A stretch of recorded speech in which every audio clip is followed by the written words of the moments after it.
அங்கே இருக்கின்ற சிறு சிறு பிரச்சனைகளை சரி செய்ய வேண்டும் என்றுதான் அறிக்கை விட்டிருக்கின்றேன். எதிர்கட்சி தலைவர்கள் சொன்னது போல சிறு சிறு பிரச்சனைகள் மட்டுமல்ல, பெரும் பெரும் பிரச்சனைகள் எல்லாம் இருந்தது. அதையும் தீர்த்து வைத்து தான் திறந்து வைத்திருக்கிறோம். அவரே சொல்லி இருக்கிறார், இன்னும் ஏதேனும் பிரச்சனை இருந்தால் சொல்லுங்கள், நேரடியாக வாருங்கள், அழைத்து செல்கிறோம். நீங்கள் சொல்லுகிற குறைகளை கூட நாங்கள் தீர்த்து வைக்க காத்திருக்கிறோம் என்றுதான் பெருந்தமையாக சொல்லி இருக்கிறார். மாண்புமிகு எதிர்க்கட்சி தலைவர், மாண்புமிகு பேரவைத் தலைவர்களே, மாண்புமிகு அறநிலைத்துறை அமைச்சர் அவர்கள் பேசுகின்ற பொழுது என்னுடைய பெயரை சொல்லி பேசினார். நாங்கள் விட்ட அறிக்கையை பார்த்தாவே புரிந்து கொள்ளலாம். எதிர்கட்சி தலைவர்கள் சொன்னது போல சிறு சிறு பிரச்சனைகள் மட்டுமல்ல, பெரும் பெரும் பிரச்சனைகள் எல்லாம் இருந்தது. அதையும் தீர்த்து வைத்து தான் திறந்து வைத்திருக்கிறோம். அவரே சொல்லி இருக்கிறார், இன்னும் ஏதேனும் பிரச்சனை இருந்தால் சொல்லுங்கள், நேரடியாக வாருங்கள், அழைத்து செல்கிறோம். நீங்கள் சொல்லுகிற குறைகளை கூட நாங்கள் தீர்த்து வைக்க காத்திருக்கிறோம் என்றுதான் பெருந்தமையாக சொல்லி இருக்கிறார். அங்கே இருக்கின்ற சிறு சிறு பிரச்சனைகளை சரி செய்ய வேண்டும் என்றுதான் அறிக்கை விட்டிருக்கின்றேன். அவரும் அதைத்தான் இங்கே தெரிவித்திருக்கிறார். 2 பேரும் ஒத்த கருத்து. நாங்கள் அதைத்தானே சொல்லியிருக்கிறோம். நீங்க அவசரத்தில் போய் திறந்துட்டீங்க. இந்த சிறு சிறு பிரச்சனைகள்லாம் தீர்த்து முழுமையான அடிப்படை வசதிகளை பயணிகளுக்கு செய்து கொடுத்து திறக்கப்பட்டிருந்தால் இந்த பிரச்சனை வந்திருக்காது. ஏன்னா அவர் நடு ரோட்டில் வந்து ஆர்ப்பாட்டம் பண்ணிட்டு இருக்கிறாங்க. இது எல்லா ஊடகத்திலையும் வந்திருக்குது, பத்திரிகையிலும் வந்திருக்குது, அதே போல பேட்டி கொடுத்திருக்கிறாங்க. இதையெல்லாம் மாண்புமிகு அமைச்சர் பார்த்தாரோ இல்லையா என்று தெரியவில்லை. ஊடகத்தில் வந்த செய்திகள், பத்திரிகையில் வந்த செய்திகள், மக்கள் சாலையிலே வந்து படுத்து ஆர்ப்பாட்டம் செய்த காட்சியெல்லாம் எல்லா தொலைக்காட்சியிலும் வந்திருக்குது. ஆகவே அப்படிப்பட்ட சிறு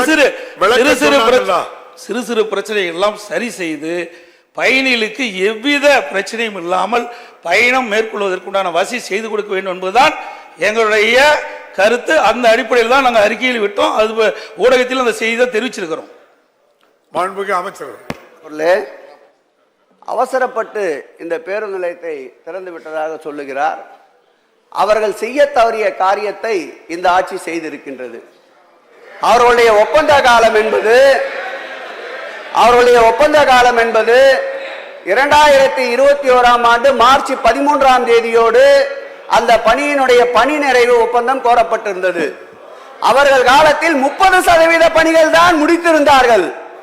மீத 70% பணிகளை முடித்ததோடு அல்லாமல் 100 கோடி ரூபாயை திட்டமிட்டு பயணிகளுக்கு தேவையான அனைத்து வசதிகளையும் செய்து தந்த அரசு இந்த அரசு என்பதை நான் பதிவு செய்கிறேன். எதிர்கட்சி தலைவர் மற்ற உறுப்பினர்கள் வந்தால் அந்த கிளாம்பாக்கம் பேருந்தத்தை முழுமையாக சுற்றி பார்த்து விட்டால் நிச்சயம் மாண்புமிகு முதலமைச்சர் அவர்களை எதிர்கட்சி தலைவரே புகழக்கூடிய அளவிற்கு அந்த கிளாம்பாக்கம் பேருந்து நிலையம் அமைந்திருக்கிறது என்பதை மாண்புமிகு சட்டப்பேரவை தலைவர் வாயிலாக எதிர்கட்சி தலைவருக்கு தெரிவித்துக் கொள்கிறேன். குற்றச்சாட்டா சொல்லல, 30% முடிஞ்சிருந்து மீதி. எதிர்கட்சி தலைவர் அவர்கள். மாண்புமிகு பேரவைத் தலைவர் அவர்களே, நாங்கள் விட்ட அறிக்கை ஊடகத்தின் வாயிலாக குறிப்பிட்டதெல்லாம் அங்கே இருக்கின்ற பயணிகள் சொல்லுகின்ற கருத்தின் அடிப்படையில் தான் நாங்கள் வெளியிட்டோம். ஏன் மாண்பு உறுப்பினருக்கு தெரியும், இங்கே இருக்கிற அமர்ந்திருக்கிற உறுப்பினர்களுக்கும் தெரியும், தங்களுக்கும் தெரியும். கொரோனா காலம் 2020 எப்படி இருந்து நாடே அறியும். 1 ஆண்டு காலம் எந்த பணியும் மேற்கொள்ளவில்லை. அதனால் அந்த குறிப்பிட்ட காலத்தில் அந்த பணி நிறைவு செய்ய முடியவில்லை. ஆட்சி மாற்றம் ஏற்பட்டது. உங்களுடைய ஆட்சி வந்த பிறகு அந்த பணி செஞ்சிருக்கிறீங்க. மக்கள் கேட்பது முழுமையான பணிகள் முடிந்த பிறகு திறக்கப்பட்டிருந்தால் இந்த பிரச்சனைக்கு இடமளிக்காமல் இருந்திருக்கலாம். இதைத்தான் நான் குறிப்பிடுறேன். நீங்களே சொல்லியிருக்கிறீங்க சிறு சிறு பிரச்சனை இருப்பது, நீங்களே அவையில இப்ப பேசியிருக்கிறீங்க.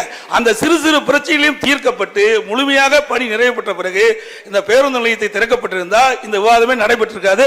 அதைத்தான் நான் குறிப்பிட்டு அறிக்கை வெளியிட்டிருக்கிறோம். மாண்புமிகு அமைச்சர் போதுமே. நீங்க பேரவைத் தலைவர் அவர்களே, மாண்புமிகு முதலமைச்சர் அவர்கள். மாண்புமிகு பேரவைத் தலைவர் அவர்களே, எதிர்கட்சி தலைவர்கள் சொன்னது போல சிறு சிறு பிரச்சனைகள் மட்டுமல்ல, பெரும் பெரும் பிரச்சனைகள் எல்லாம் இருந்தது. அதையும் தீர்த்து வைத்து தான் திறந்து வைத்திருக்கிறோம்.